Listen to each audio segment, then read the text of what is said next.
इसी तरह हमारे साथ रहिएगा। जैसे वो पूरे पाकिस्तान में बारिश हो रही है और इस्लामाबाद में क्या ज़बरदस्त किस्म की वो कहते हैं ना मूसलाधार बारिश जो है वो सारा दिन होती रही और अभी भी बहुत शदीद बारिश जो है वो हो रही है। तो इतना अच्छा मौसम है, इतने अच्छे मौसम में इतने खूबसूरत म्यूज़िक कंपोज़र एम अशरफ और एम अशरफ की कंपोजिशन हो, मलका तरन्नुम नूरजहां की आवाज़ हो, पंजाबी ज़ुबान हो और इतना प्यारा मौसम, तो क्या कहने।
यकीनन एंजॉय किया आपने। ये नगमा फिल्म का नाम था दो पतर अनारादे और 1976 की ये फिल्म थी। और साथ ही साथ जो है वो आपको बताती चलूं कि टेलीफोन लाइन पर मेरे साथ कराची से मौजूद हैं हफीज अरमान साहब। अस्सलाम वालेकुम। वालेकुम सलाम दिया बेटे, कैसी हैं आप? अल्लाह का शुक्र, मैं खैरियत से हूँ। आपके मिजाज कैसे हैं? बिल्कुल अल्लाह करम है, थोड़ी तबीयत नासाज है मौसम की वजह से। अल्लाह ताला जो है वो आपको सेहत दे सर। जी बहुत बड़ी मेहरबानी। नौजिया और सलमान और दीगर यासीन वासीन सबको मेरा सलाम बोलिएगा। ये नदीम गौहर भी खड़े होंगे, इन्हें भी मेरा सलाम बोलिएगा। और प्रोग्राम है एम अशरफ पे। एम अशरफ से कराची में मेरी सिर्फ 2 मुलाकातें हुई हैं, एक फिल्म संगिल के बाद और एक दूसरी फिल्म इस वक्त मुझे याद नहीं आ रहा, उसका मैं तस्करा करता। जो 2 तारीखी बातें आपको बताऊंगा अगर वक्त है तो। जी। पहले ये कि जब संगिल के टाइटल म्यूजिक जब उन्होंने बनाया और कराची में जब ये फिल्म रिलीज हुई तो टाइटल मौसीकी पे जब तालियां बजने लगी तो मैंने उसी वक्त कह दिया था ये फिल्म हिट हो गई। लेकिन मैं समझ गया था कि ये टाइटल मौसीकी वो लाए कहाँ से। तो जब वो कराची आए थे तो मैंने उनसे पूछा था कि इस मौसीकी को मैंने पहचान लिया है, आपने ये कहाँ से लिया है? कहने लगे यार तेरी नजरें तो बड़ी तेज हैं। तो मैंने कहा कि ये फिल्म थी सैमसन और डेलाइला, जो हॉलीवुड की पिक्चर थी, उस पर ये म्यूजिक बजाई गई थी, जिससे वहां से उन्होंने उसको लिया और उन्होंने एतराफ किया कि ऐसा किया मैंने। और उसके बाद लाहौर की इंटरकॉन्टिनेंटल होटल के उस बंदे को लेकर के जो गिटारिस्ट था उससे उन्होंने बजवाया और माशाल्लाह अपने अंदाज में खूब बजाया जी। आज के लोग तो तस्वुर भी नहीं कर सकते। दूसरी फिल्म का तस्करा ये करो एम अशरफ का कि एम अशरफ कभी किसी फिल्म को चरबा नहीं करते, कभी वो मौसीकी की कॉपी नहीं करते। लेकिन इस फिल्म में उन्होंने तो जो देखा है तो ज्यादा शर्म पूरी कॉपी की, तो मुझे बड़ा दुख हुआ। तो मैंने उनसे पूछा कि आपने ऐसा क्यों किया? तो लिटरली उनकी आंखों में आंसू थे और उन्होंने कहा कि मेरी बीवी कैंसर की मरीजा है बेटा, और इस बुरे हाल में कि मेरे हाथ में कौड़ी तक नहीं है, मुझे पैसे की जरूरत थी। अब प्रोड्यूसर ने कहा था अगर तुम इस फिल्म की मौसीकी दोगे तो मैं इतना पैसा दूंगा कि तुम अपनी बीवी का इलाज कर सकोगे। तो मैं अपने दिल के हाथों से मजबूर था और मैंने ऐसा किया। लेकिन आज के बाद मैं वादा करता हूँ ऐसा नहीं करूंगा। लेकिन आज ना उनकी बेगम है और ना वो खुद है। अल्लाह इनको गरीक रहमत करे। ये 2 बातें थी, वो मुझे बेटा कहकर पुकारते थे। अल्लाह उनको जन्नत नसीब करे। बड़े नेक लोग थे, बड़े अच्छे लोग थे। ऐसे लोग सदियों में जन्म लेते हैं, अभी स्कूल में जन्म लेंगे यानी मैं नहीं कह सकता। अल्लाह उनको गरीक रहमत करे। ये थी वो तारीखी बातें जो मैंने आपको बताया। और भी बहुत सारी बातें अगर मैं तस्करा करूँ ना तो आप घर में नहीं सुना सकेंगे। यकीनन जाहिर सी बात है, इतने ग्रेट कंपोजर थे और इतने कम वक्त में आपने उनके मुतालिक बहुत सी बातें जो हैं वो हमें बताई। हमारे साथ आप शरीक हुए कराची से। अच्छा, एक दुरुस्ती कर दीजिए, इनका पूरा नाम मोहम्मद अशरफ था जिसको ये एम अशरफ लिखते थे? बिल्कुल मोहम्मद अशरफ था। ये मंजूर अशरफ के साथी थे। जी जी बिल्कुल। मंजूर और अशरफ क्यों अलग हुए ये एक लंबी दास्तान है, मैं यहाँ ऑनलाइन बोल भी नहीं सकता। जी चले, बहुत शुक्रिया। इसके फैक्टर आपको भी पता होंगे। चले, ये कभी इंशाल्लाह कभी कोई प्रोग्राम होगा तो मैं इसके पे भी रोशनी डालूंगा मैं। चले, मेरी तरफ से नाजिया को इतना उम्दा प्रोग्राम करने पे सलाम, नाजिया को मेरा सलाम। बहुत बहुत शुक्रिया आपका। हफीज अरमान साहब हमारे साथ कराची से मौजूद थे। अच्छा, अब हफीज अरमान साहब ने भी कहा कि मंसूर और अशरफ साहब जो हैं वो सेपरेट हो गए थे, मगर मेरे पास अभी एक दुरुस्ती ये भी आई कि ये सेपरेट नहीं हुए थे। मंजूर साहब का इंतकाल हो गया था, उसके बाद जो है वो इन्होंने एम अशरफ के नाम से कंपोजिशंस देनी शुरू की। तो कुछ तारीखी के हकायक में दोबारा कोशिश करूंगी कि टैले करूं ताकि आप तक जो है वो दुरुस्त बातें हम पहुंचा सकें। कोशिश हम अपने तय जो है वो जरूर करते हैं और उस कोशिश में कभी कामयाब होते हैं और कभी कभी जो है वो हमें थोड़ी सी डांट भी पड़ जाती है, तो उस पर कोई मसला नहीं है। एम अशरफ साहब के हवाले से बहुत सी डिटेल हैं जहां पर मैं जो है वो शामिल करती हूँ और साथ जो है वो देखते रहते हैं, आपको सुनवाते रहते भी हैं। अभी मैं आपको कुछ लोगों के नाम बता दूं जो मेरे पास फेसबुक पे हैं। इनमें महबूब इलाही साहब हैं, सिराजुद्दीन हैं, उस्मान हैं, ख्वाजा मजर गंजाल हैं, मोहम्मद नासिर हैं, अफरोज आखुंद हैं, शिराज खान तन्हा हैं और डॉक्टर गफर कियानी हैं।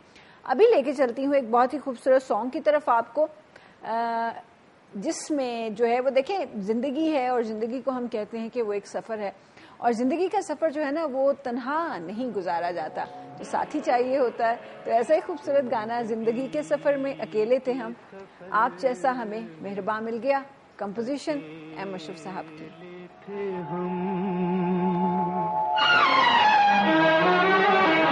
जिंदगी के सफर में अकेले थे हम, आप जैसा हमें मेहरबान मिल गया, अपनी किस्मत पे हमको बड़ा नाज है, हम सफर मिल गया, कारवां मिल गया, जिंदगी के सफर में अकेले थे हम, आप जैसा हमें मेहरबान मिल गया, जिंदगी के सफर में अकेले थे हम।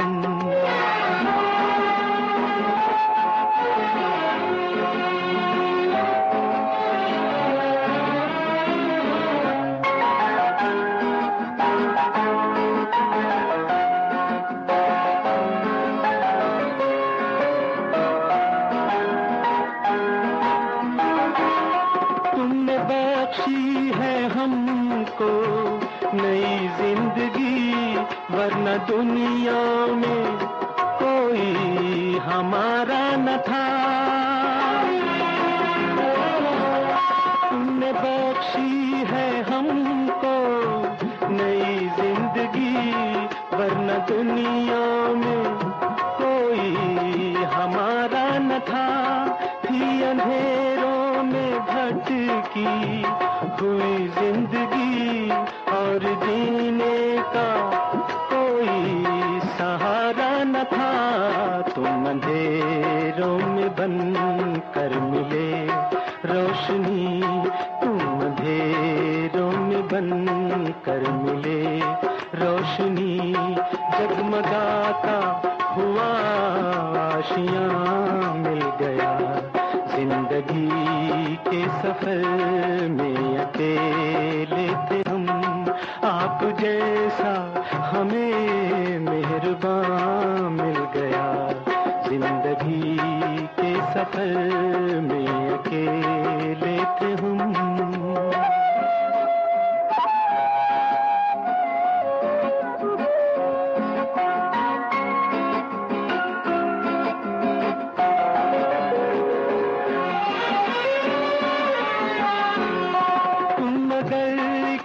इशारा करोगे हमें चांद तारे बिछा देंगे हम राह में।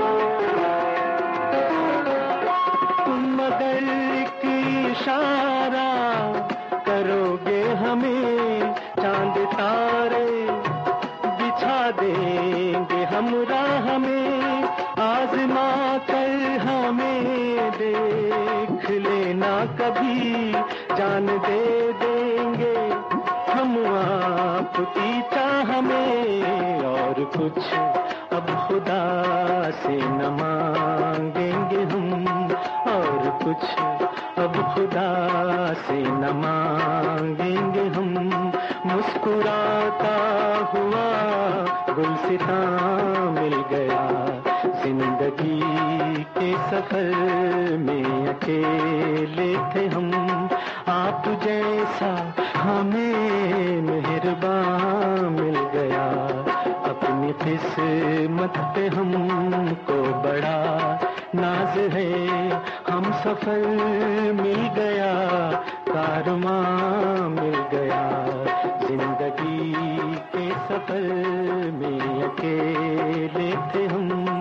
आप जैसा हमें मेहरबान। जी, जिंदगी के सफर में अकेले थे हम, आप जैसा हमें मेहरबान मिल गया। बहुत ही खूबसूरत नगमा।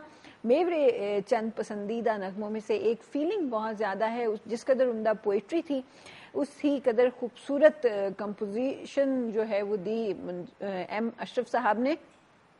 अब ये दो नाम इस कदर जुड़े हुए हैं कि एक ही साथ जुबान से निकलते हैं। अब आपको और एक बड़ी ज़बरदस्त किस्म की इंफॉर्मेशन मैंने देनी है। अभी मैंने आपको बताया था कि 2800 के करीबन सॉन्ग जो हैं वो एम अशरफ साहब